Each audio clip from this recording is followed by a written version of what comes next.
Now we come to what you've all been waiting for. I'm going to introduce to you someone who needs little introduction to most of you in the room. Dr. Kenneth Doka is Professor of Gerontology and Counseling in the Division of Human Services in the Graduate School. An expert and much sought-after world-renowned presenter in the area of bereavement and grief counseling, Dr. Doka has authored numerous books, book chapters, and articles, and is the editor of Omega and Journeys, a newsletter for the bereaved.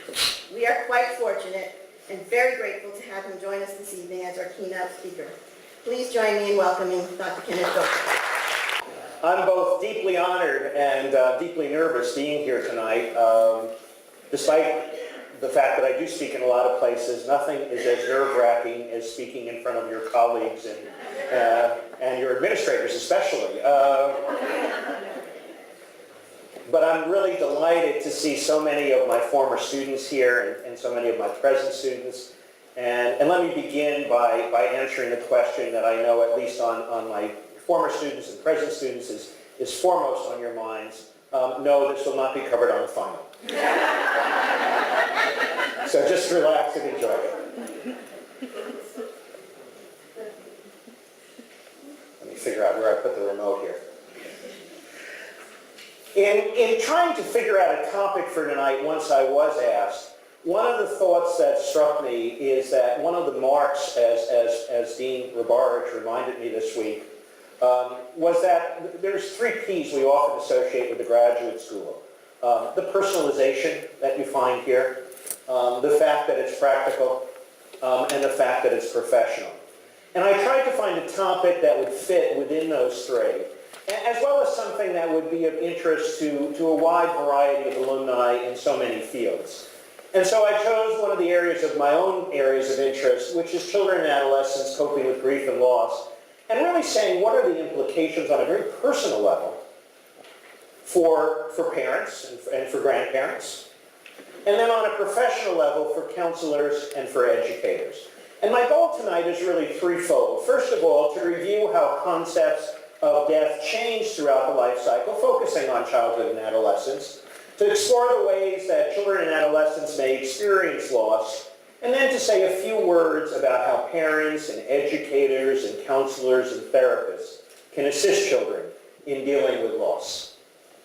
A number of years ago, one of my mentors, Dr. Robert Kassenbaum, wrote a wonderful article for the Saturday Review entitled "The Kingdom Where Nobody Dies."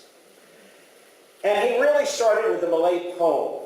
And in that poem, Malay defines the border between childhood and adulthood is that the child is remote from death. The child never experiences loss. They live in a world of innocence. And as we're going to point out today, that concept, very much a romantic concept of a romantic poet, is really in many ways very, very mythical. The truth is very, very different. As we look at children and death and we explore how death intersects with their development, children have dealt with death all the time and deal with it all the time. For most of our history, really only changing in the beginning of the 20th century for the developed world, and still not the case in much of the developing world, children have been the most death-prone population. A number of years ago, I started working in this field right about the same time that the graduate school started, as I think about this. I've been in this field for about 39 years. And when I first started, I was working with dying children at Sloan Kettering. And in my family, we have what we call family bombs. And a family bomb is when something is sort of just dropped on you that you figure you should have heard a lot earlier and a lot sooner. So I was talking with my mother about my work. And I was talking with my mother about my work. And my mother said to me, and I was 23 at that time. If you're doing the math at 62, I'll save you the calculation. But I was talking with my mother about my work, and she said, "Did I ever tell you I had a brother who died?" You know, that bomb, you know? And I said, "No." I thought in 23 years you'd think that might come up once, you know? And I said, "No." I said, "You never told me I had a brother who died." She said, "Well, I really didn't know him. I was 2 years old, he was 4 years old, he died in the diphtheria epidemic. I thought that was interesting. I went to my brother, I went to my sister, I said, did you know we had an uncle who died? And they said, no. They're both older. And I said, no, ask Mommy. So I went to my grandmother. Now, you have to remember, my grandmother, if she were alive today, would be about 120-something years old. Hispanic immigrant, living at the turn of the century. So I said to her, Grandma, I said, I understand I had an Uncle Juan, that you had a son Juan. And my grandmother said something that I guarantee you would never hear in a compassionate friends meeting today, but it represents that era. She said, yes, she said, I was very, very lucky. I had 6 children, and 5 of them survived to adulthood. You know, just pointing out how that population was so death-prone. And it's reflected in the lives of children. Think about all the fairy tales, the unsanitized ones. You know, Little Red Riding Hood, yeah.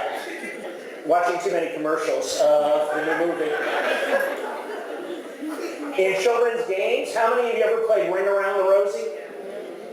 Did you realize that that was originally a chant for the Black Plague? Or London Bridge falling down? Originally commemorating a real event, a real disaster. The books and stories, most of the significant books of childhood, Black Beauty, The Outsiders, even Harry Potter, have themes of death and dying. Jokes, even songs. How many of you as a kid ever sang, did you ever know when the hearse comes by that you will be the next to die? No? Hold it a minute, because I bet you'll all recognize the chorus. The worms crawl in, the worms crawl out. Okay. The prevalence of how much death intersects the world of children. And of course, they're exposed to it all the time, in television, in music. I'm a baby boomer. I once had a student as a project decide he loved music, and he decided for his term paper, he was going to put together music from the baby boom era, from the early rock, on death and dying. He literally gave me, you can tell how old this is, an 8-track cartridge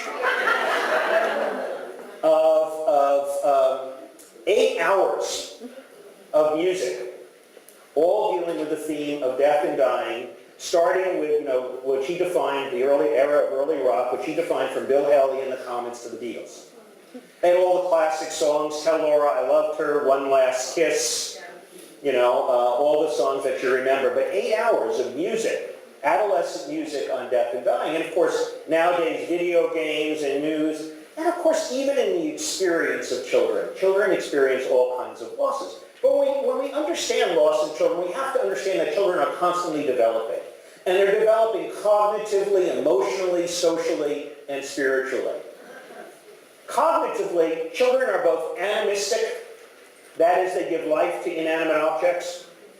How many of you thought when you were younger that your toys actually play on their own? Oh, a Toy Story? Right? You can admit that. It's okay. It only shows psychological problems if you're convinced they had a much better time without you. Okay? Other than that, you're okay. Or artificialistic, that we sometimes think of living things as sort of adjuncts of the child. When my child was about 8 years old, my son was about 8 years old, he came up to me and he complained that the cat wasn't playing with him. And his idea of the cat was that the cat was like a toy, and when he wanted to play with the cat should do that. The cat should play with him.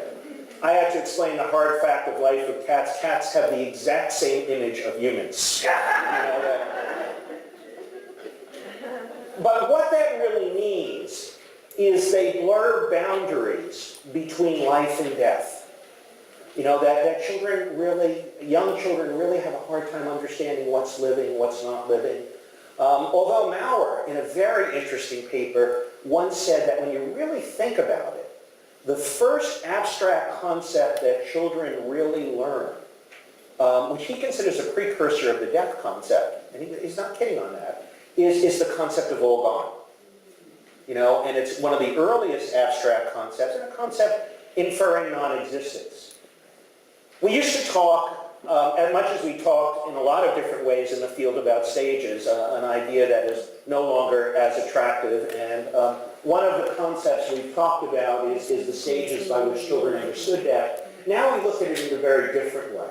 And as we look at it in a different way, we say children have to master a series of concepts, of conceptual development, in order to conceive death. Death's a complex concept. They have to understand its universality. Universality itself is complex. It means, number one, that it's all-inclusive. Everybody dies. It means, number two, that it's inevitable. Every living thing has to die. And perhaps the most difficult part of that concept is its unpredictability. Much as we like to think you're born, you get old, and then you die, children learn very early that death isn't quite so predictable, and that's part of the universality of it as well. They also have to learn its non-functionality. When you're dead, you cease to function. That you can't do things anymore. And they have to understand its irreversibility, which is a very hard concept for children to understand. I remember once being at a funeral as a clergy, and at this funeral dinner of a grandmother who died, and her 4-year-old granddaughter kept coming up to the table and saying, "When is Grandma coming back?" And the grandfather would very respectfully and very seriously say, "Grandma's not coming back, she's dead, honey." And she'd say, "Okay." And this went on about 3 or 4 times in the course of this lunch. And finally she said to him, "Grandpa, I know she's dead. When is she going to stop being dead?" But that makes perfect sense. You're sick, and you stop being sick. You're away, and you stop being away. Why can't you stop being dead? Another concept, and here I think the line is not as hard and fast as Brent and Spies, the two people who developed this idea, make it. We talk about causality, that children don't understand fully causality, that they have a lot of magical thinking. That's true. But I also think as adults, having worked with adult guilt, that line is not as shifting as we think, you know? And then, of course, continuation, that how do we continue when we're dead? We used to use the term finality, and a number of people, myself included, sort of criticized that term finality under the concept that most of our spiritualities don't represent death as final. So Brent and Spies heard those criticisms. They said children have to master the idea of non-corporeal continuance, and I thought I can barely pronounce non-corporeal continuance. So I just put down continuation, that we continue in some other way or form. I love this cartoon. I'm more into my feelings than you are. What that really reminds us of is sometimes we stop at cognitive development. And we forget really that cognitive development is not the only thing that's happening in children. Children are developing emotionally as well. Younger children, for example, often have what Dave Crenshaw calls a short feeling span. That means they can sustain strong emotions only for a very limited period of time. If you have young children, you understand that fully. Their grief is like a thunderstorm rather than a long, depressing, rainy day. One of my favorite stories about that is when my son was about 8 or 9 years old, we had our first serious argument where he was going to run away from home. And, I could hear him in his room packing up stuff and opening drawers. And I was pretty upset because, one of the tricks we play on ourselves as counselors is, this should never happen to me, which you quickly get disabused of. So I'm sitting in there making dinner, and this was a Saturday, and Saturday night we often did things together. That was kind of like our night to do things together. And I'm thinking, how did this get so far, and what happened? And about 15 minutes later he comes out, and he looks at me, and he says, I'm still pretty upset by this. He says, "Are we going ice skating tonight?" And, and I couldn't resist. I said, "What's the plan, Mike?" I said, "Are you going to run away and meet me at the ring?" He thought that was hysterically funny. I meant it as biting satire, but it's wasted on children. But again, the implications for those of you who are counselors is that when you work with children, you may have to work more frequently over shorter periods of time. You know, rather than that 1 hour or that 50-minute session, maybe a few sessions. Children are also developing socially. Cooley, in talking about the looking class self, I think spoke beyond that and really talked about the development of empathy in children. And what he really said is that when children are very young, they start taking on the roles of others. And he says psychologically and socially, that's a very important thing that happens. They start playing at other people. You know, they play teacher.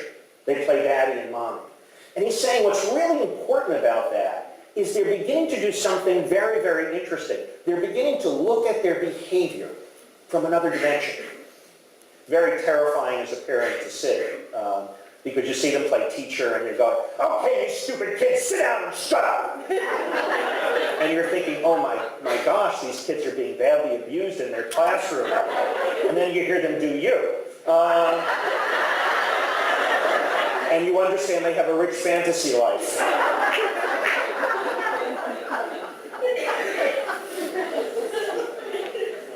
When they get older, Cooley says they begin to go into the game stage. And whether you're playing parcheesi or playing basketball, you have to play with every player in mind. I'll give you an example of that. A number of years ago, I had a call from a good friend of mine who had just told his 6-year-old son that his grandfather had died, this man's father. And the child reacted by stamping his foot and bursting into angry tears and saying, that's great, now who's going to take me fishing? And he thought he had sired a monster. And I said, no, you sired a normal 6-year-old kid. That's a normal 6-year-old response.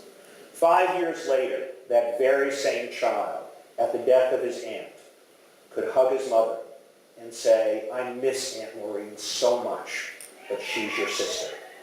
You know, that ability to show a sense of empathy and to understand sort of the game. And then children are also spiritual pioneers. The reason I have a graphic of a cat is one of my other mentors in the field is the now ill but always brilliant Rabbi Earl Broman, and co-editor with me on Journeys for many, many years. And Earl always tells a wonderful story about how he got into the field. He was really one of the first pioneers in the field. And Earl was a young rabbinical student who was asked to take charge of a temple during the summer as the rabbi was on a study leave. So he comes into this, he's in his 20s, he doesn't know much about what's going on, but Earl's a very loving and charismatic guy. And he becomes, of course, a lightning rod for the congregation. People adore him, they love him. He just has that charisma, even to this day, in his 80s. You can see that warmth. And one day this woman comes in with her 6-year-old son and says, you have to talk to Josh. Josh lost his cat and he's inconsolable. So Earl takes this crying 6-year-old, he doesn't know what to do with him. He puts him on his lap. He says, the most rabbinical, authoritative voice I could muster, he says, Josh, God needed your cat. And it seems to have the desired effect. The kid sops up his sobs and wipes his face, and then he looks at Earl and says, what does God need a dead cat for? And Earl said, I knew then I couldn't answer that question. So Earl ultimately wrote a book, one of the first books in the field on children and death, called Explaining Death to Children, where he does not recommend that answer, by the way. Robert Coles was a psychologist who began his work by studying the civil rights, desegregation in the early civil rights movement from the perspective of children in the midst of a desegregated school. How they made sense in Children of Christ is still a profoundly important book to read. How they made sense of the madness around them. And that made him interested in how children made sense, moral, ethical, political, spiritual sense of the world. And one of the books that came out of that was called The Spiritual Lives of Children. And Coles uses a wonderful metaphor. He says young children are on a spiritual journey, and from very young ages, when they hold up a dead bird and say why, they're asking an intensely spiritual question.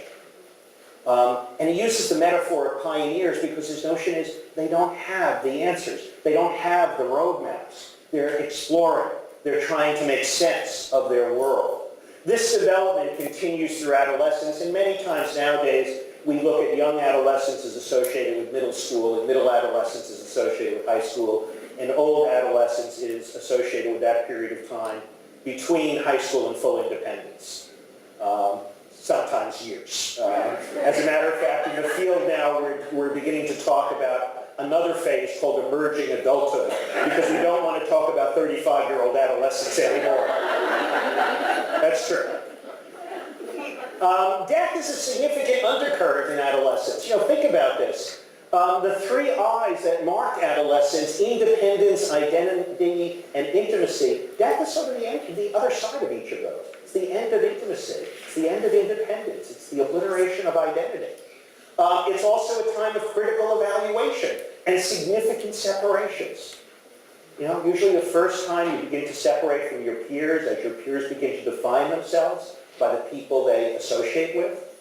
Your first separations from your romance, romantic interest, your romantic partner. Most of us can still name our first boyfriend or girlfriend. I used to say, I still remember Kathy so-and-so. I won't give you her last name, but I remember it. And then I got an email from her saying, you still carry a torch for me? So I said, it's a small world out there. We better not mention last names anymore. We even put aside some of the things of childhood. I have a very distinct memory of when I was about 11 or 12 years old during a hurricane. And of course, no reception on the TV. It was in the early 1960s. I was about 11 years old, maybe 1959. And I was bored. So I went downstairs and I played with my toys. I hadn't done that in about a year. I remember my father came downstairs and saw me playing with my toy soldiers. And in my mind, I thought he gave me a very judgmental look, like, oh, he's too old for this. And I put him away. And I remember thinking, I'll never play with these again. And then a number of years later, when I was with my son, I talked to my father about that. I said, do you remember that incident? And he said, no. He said, quite frankly, if I probably looked at you, I probably was thinking, oh, thank God he's still playing with his toys, and I understood that now. And he said, no, I never threw him away. I still have him downstairs. So I dragged my son down. I said, come on, Michael, you got to see my toys. And of course, Transformers were big then. And he had tons of Transformers. He's about 8 years old. He had tons of Transformers. And he looked at them, and his first question was, what did they do? So you take them and you move them, and kind of looked at me like, oh God, you're a worse stork than I even thought. Going down even further. When adolescents have experiences of death, they're often very, very problematic. What are the three leading causes of death in adolescence? Yeah, suicide and self-destructive deaths, number 2 or 3, depending on the year. Homicide, number 2 or 3. But the biggest one, accidents, accidental deaths. And of course, the one thing about adolescence is that it's defended against by a present orientation. Adolescents are very present oriented. You know that if you have adolescents. You have a book report on Friday? Yeah, it's Wednesday.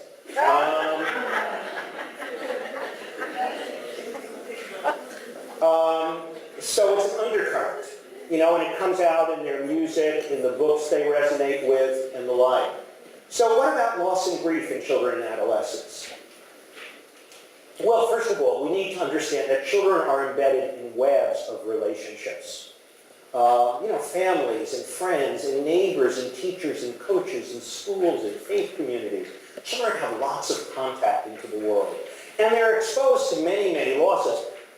Much of what we're saying today deals not only with death, but with grieving children who grieve divorce, who grieve separations, who grieve even the loss of dreams or the losses associated with relocation. And some of these losses are really quite traumatic, catastrophic. Think about foster care. I did some work with children in foster care, and the child who goes into foster care, loses not only their family and their friends, but I even like to talk about the loss of inappropriate independence. Many of them had a considerable amount of freedom in their old home. They could decide whether they're going to school or not. Now they've lost that independence. One of the questions is, and the reason I have this graphic is I can't really find the graphic that I want, which is angels dancing on the head of a pin. Because this represents one of those perennial debates in thanatology, the study of death and dying. At what age can children mourn? Some people would say, well, they have to have object consistency, constancy, about 3 years old. Others would say, you really can't talk about mourning until you develop identity.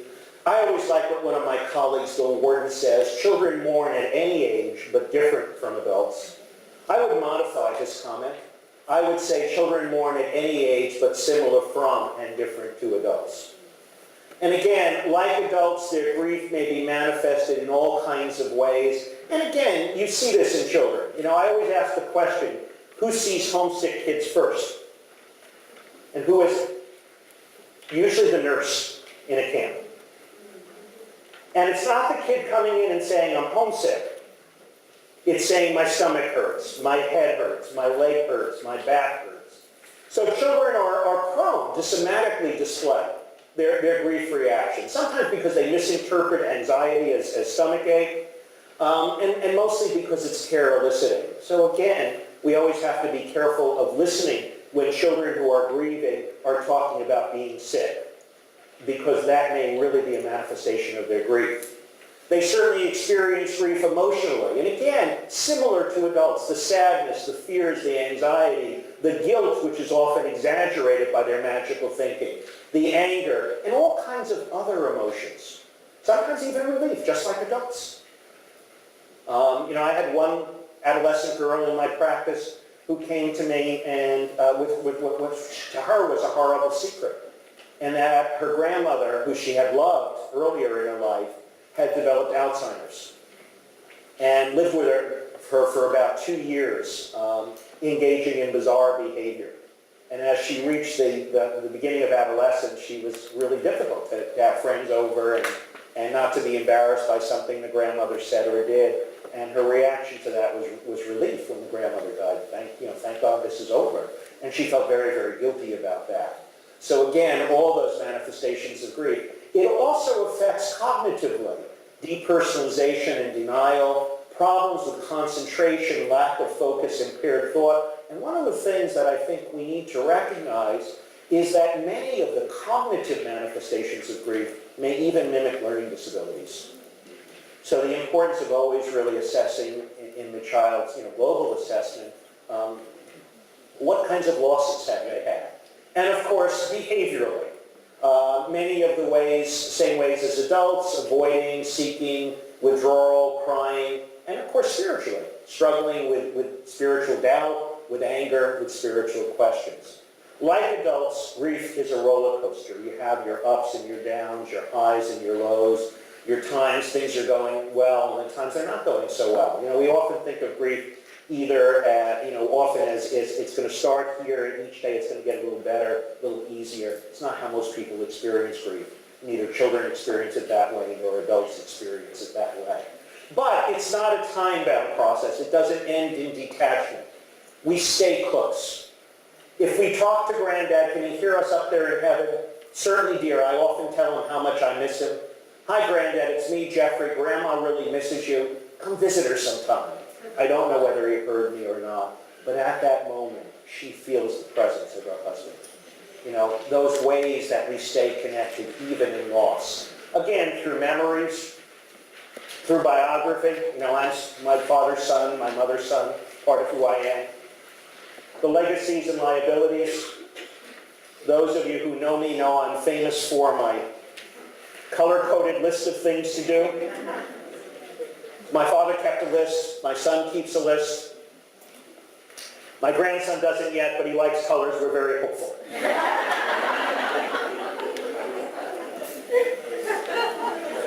The spiritual connections.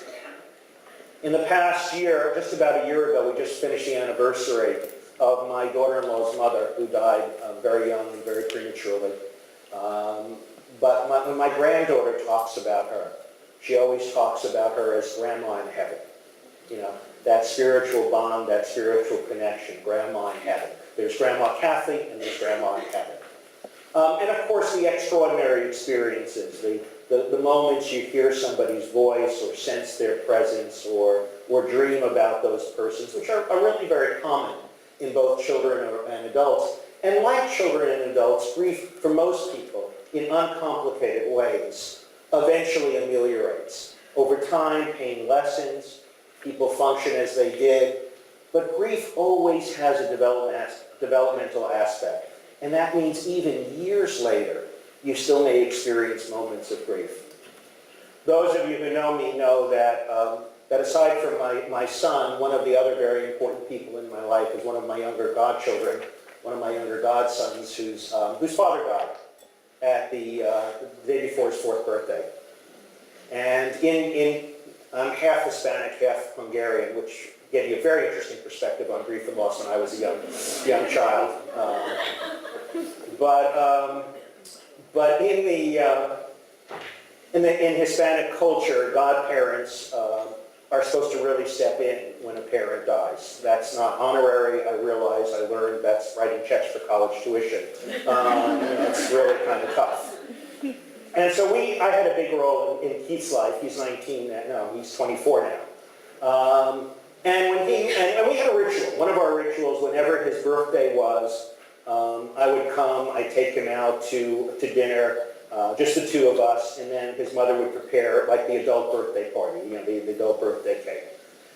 And so when he was 16, I got a call from his mother, Linda. Linda said, "Be prepared." She said, "Keith got his driving permit today on his 16th birthday, so he's going to want to drive your car. Just, make your decision, be prepared, know what's happening." And of course, as soon as I pulled up to the house, Keith's running out with his permit in his hand, waving it proudly, and said, "Can I drive?" Figured the restaurant's only a couple of blocks away, it's probably safe. Well, those of you who live upstate know the dirty secret of adolescence upstate, and that kids teach each other to drive when they're 14, 15 years old. So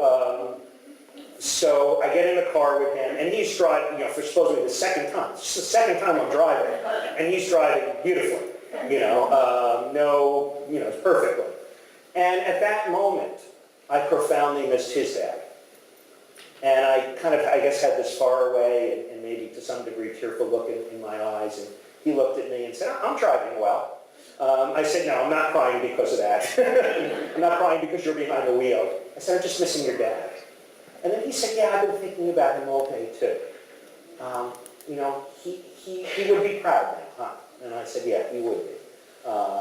Probably a little scared too, but that's a combination of emotions." But there are also differences. And those differences are that children may re-grieve earlier losses. And what that means is that when a child's very, very young, they don't always get it.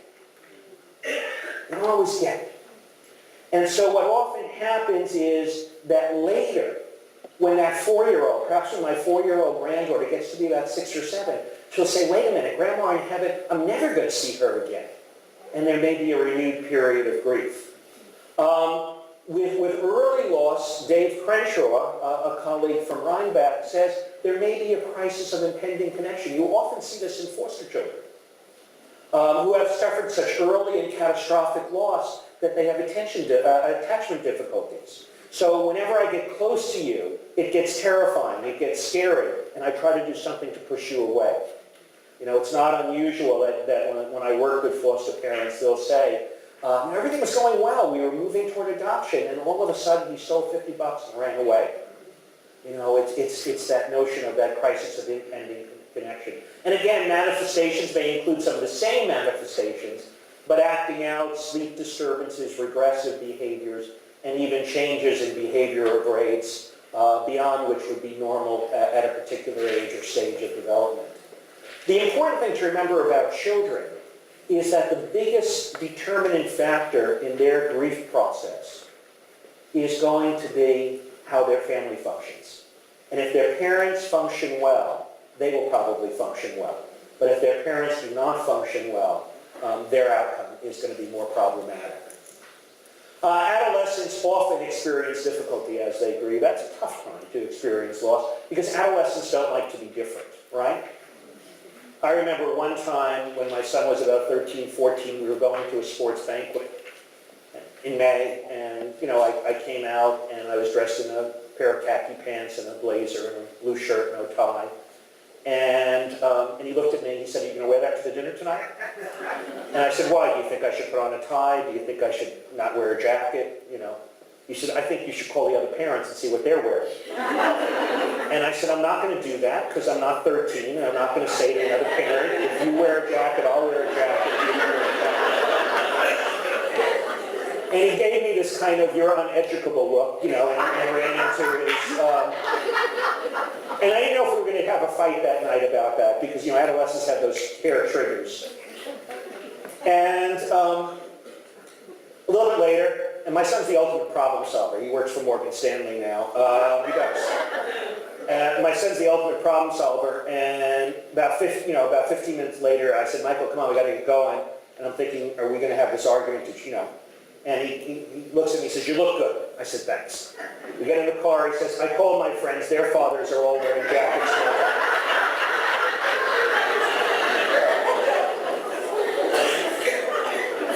Adolescents also find it hard to seek support from adults, and at the same point in time, whether it's teachers or guidance counselors, when we did one of my books on children and adolescents, we had a lot of articles by guidance counselors and school personnel about the role they would like to play with grieving children. I thought, well, it'd be interesting to hear how grieving children perceive that, or how children perceive that.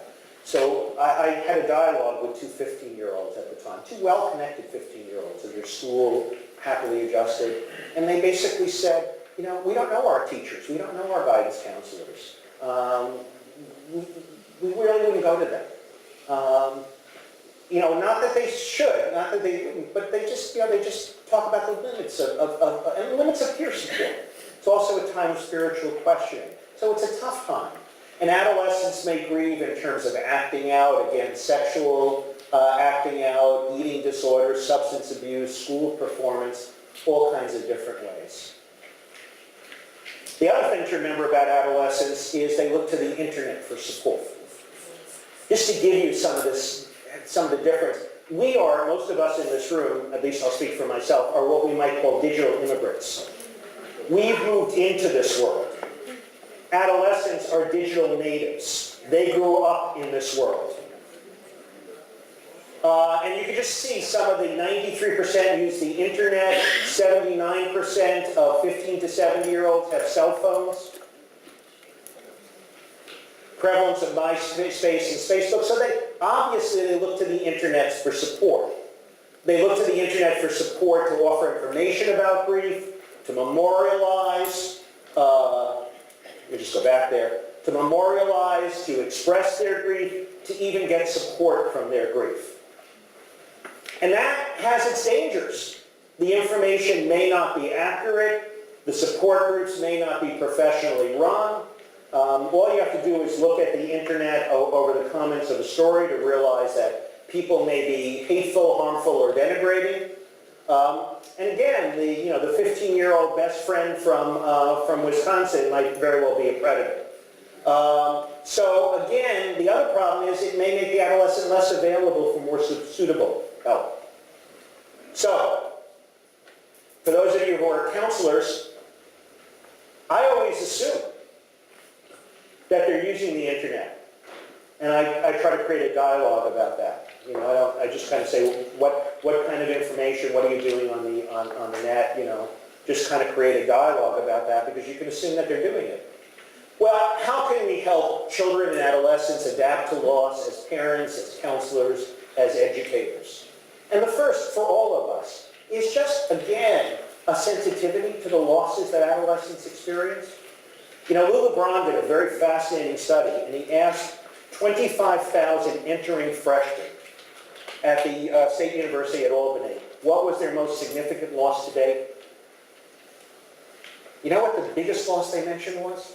By far, 60% of them put down as their first choice. Loss of a pet, that was up there, but not as big, not the biggest. Close. The loss of a boyfriend, girlfriend. But think about how as adults we may be less than sensitive to that loss. You know, you'll meet somebody else, somebody better. Well, you know, that's really as sensitive as saying to the child who's lost his first grandparent, hey, you got 3 more to go, don't worry about it, you know? You'll lose them all someday. So, you know, that sensitivity to loss we need. And again, much of what people need in grief is validation. Just a sense that their losses are understood, that their grief reactions are valid. As we communicate with children, we can ask 3 questions to ourselves. What can they understand? What do they want to know? And their questions will guide you on that. And what do they really need to know? What's the information they should understand? We can empower families. As I said, the biggest thing to remember is that grief takes place in a family context. And the degree that parents function well, children will function well. So we really need to empower families, and when the families aren't doing as well as they ought, to really ask those significant questions about who else in their intimate network can help. Who else can be support? Again, assess their functioning, the functioning of the child, assess their messages to the child. Sometimes parents can give dual messages, especially in more ambivalent situations of loss like divorce. You know, he is your father, you should respect him, thieving, cheating rat that he is. You know, how does a child make sense of a message like that? Allow and validate grief, encourage, we're going to encourage ritual. And one of the things that I always stress to parents is that children ought to have choices as to whether they attend funerals or not. And those choices, in order to make those choices, they need information, they need options, they need support. For those of you who are teachers, you can assist the grieving student too. Again, acknowledge the loss with adolescents very, very quietly. You know, because adolescents don't like to be singled out. To understand grief and understand its cognitive impact. To offer support. And sometimes even to problem solve with adolescents. You know, one time I was involved in a situation where an adolescent was having a tough time really getting, you know, because of all the cognitive distractions evidenced in the grief process. And we had to say, all right, we may not get through everything this semester, but what are we really going to focus on? What really are the courses we really need to put our effort into? Maybe we're going to make a decision that says that for this year, this course, we're not going to pay as much attention to. And then sensitivity with projects and events. One of the things that I was very proud of is that a number of years ago in a school I pioneered a way of, and wrote about a way of handling Mother's Days and Father's Days. So you know, I started this at this school in Queens Lutheran, this Lutheran Academy, and I started out by having the teacher start by, you know, with the lower grades when they made Mother's Day and Father's Day projects. What is mothering? And kids would say, well, mothers make cookies. You know, mothers tuck you into bed at night. Mothers help. And they'd make a list. And then the teacher would say, there's lots of people in your life who do that mothering. There's lots of people who do that fathering. This is the day you honor those people. And I remember a number of years after I did this, my young godson who was going to that same school, who is now about 9 years old, about 5 years after his father had died, handed me the Father's Day project he made. And I said, oh, this is wonderful, Keith. And he said, yeah. He said, we had this really interesting class, and he told me that. I said, you know, I started that. He kind of looked at me like, yeah, right. You know, again, for those of us who are counselors, one of the things that I often suggest is that we provide support for parents and children simultaneously. And now Sandler's pioneered a method, or a curriculum, really, for creating simultaneous support groups for parents and for children. Again, for parents, allowing them to process their grief and teaching them how to assist their children, even with the secondary losses that follow a death. You know, the way life changes.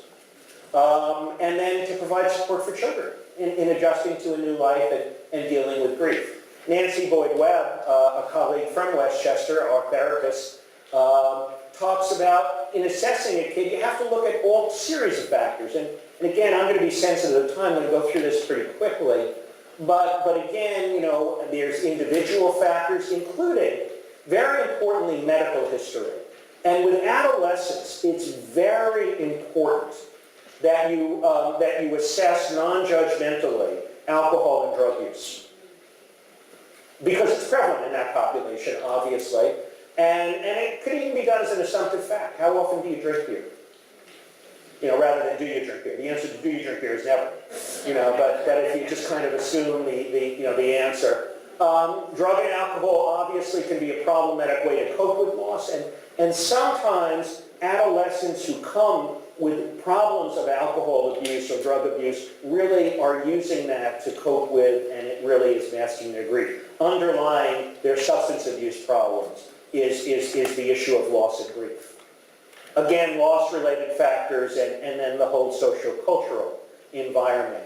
In working with children, much like adults, they have to deal with what we have to deal with in grief, what we call the tacit grief, to acknowledge the loss, to express their emotions and reactions, to adjust to a life that's changed, to relocate the loss. That means you're still going to have a relationship with the person, but it's going to be a different relationship than you had before.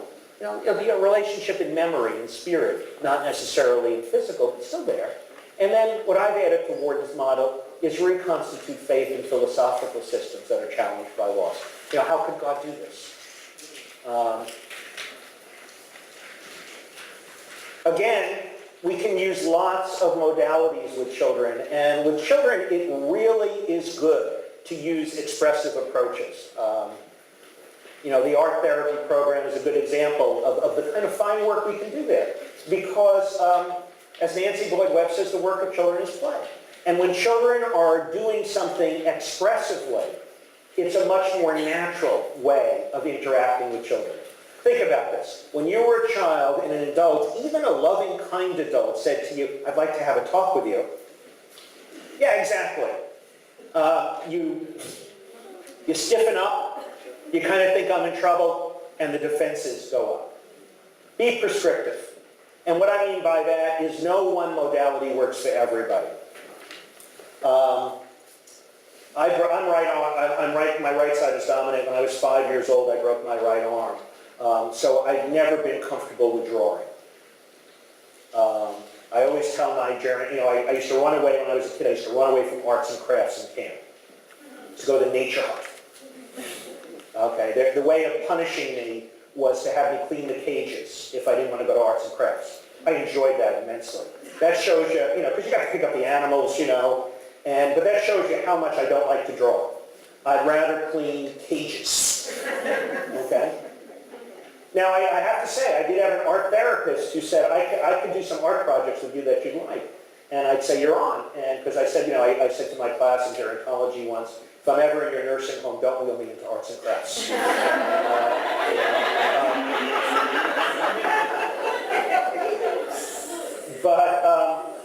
And she did. She showed me sand art. She did figure painting with me. She did swirl art with me, and it worked. But you have to find the modality that works best. And again, we have lots of modalities to do. You have slides on this. And again, bibliotherapy can be a very useful tool with children.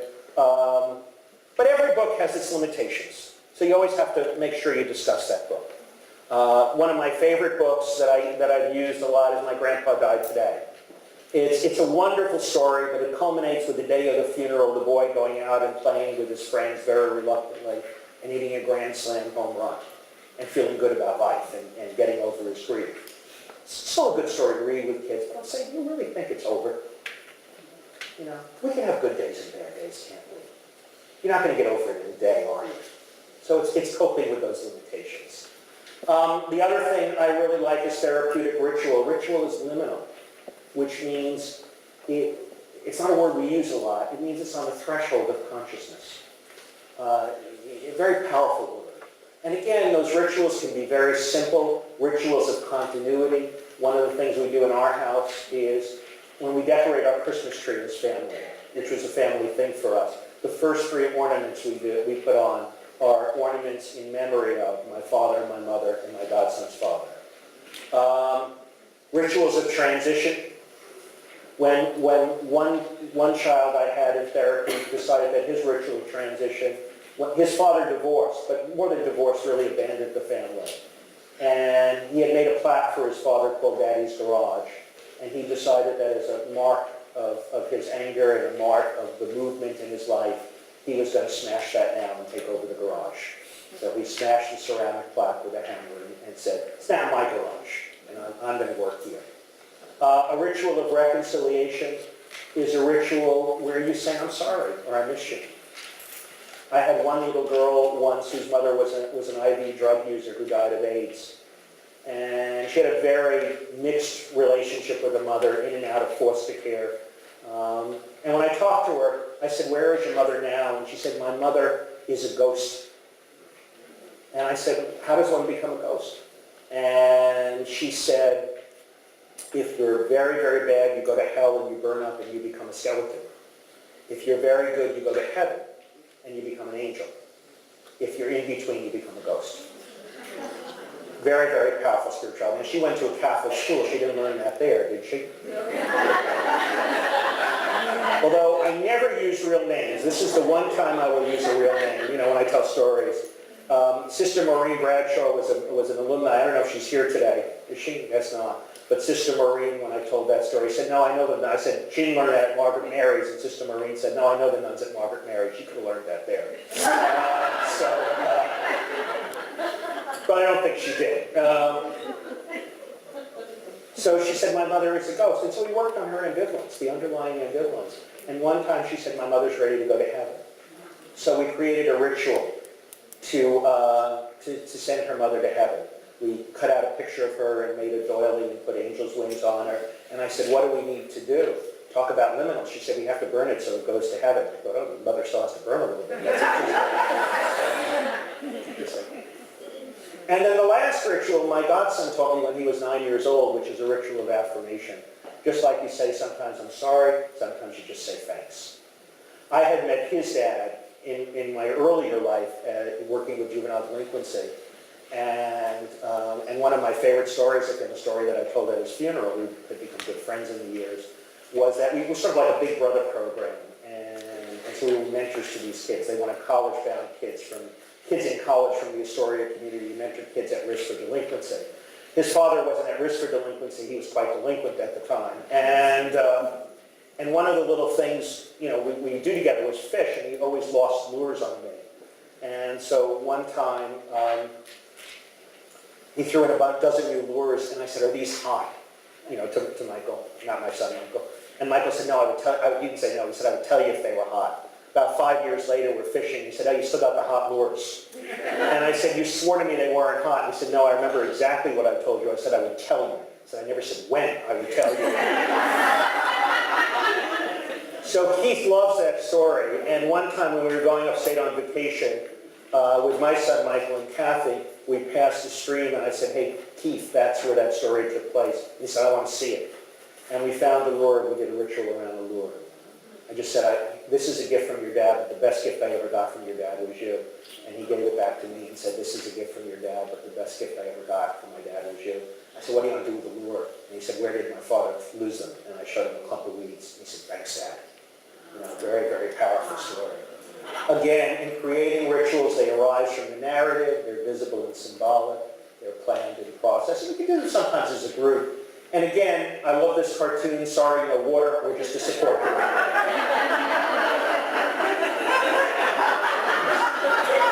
But support groups can do a lot of things. They can validate, they can ventilate, they can provide respite and support. I want to close now. I want to thank you for your attention. I want to thank you for being here today. I just want to leave you with one final message. And that message is, last but not least, dear Lord, take care of yourself. If you don't, we're all in trouble. One of the things I think that's critical to learn if you're going to be in this field is self-care. Or else. I am just so tense, I think I'll go down to the ranger station and get shot with a tranquilizer gun.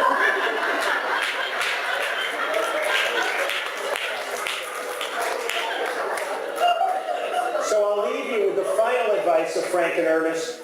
My therapist says she's my own best friend, but I refuse to lower my standards. Be your own best friend. Thank you very, very much.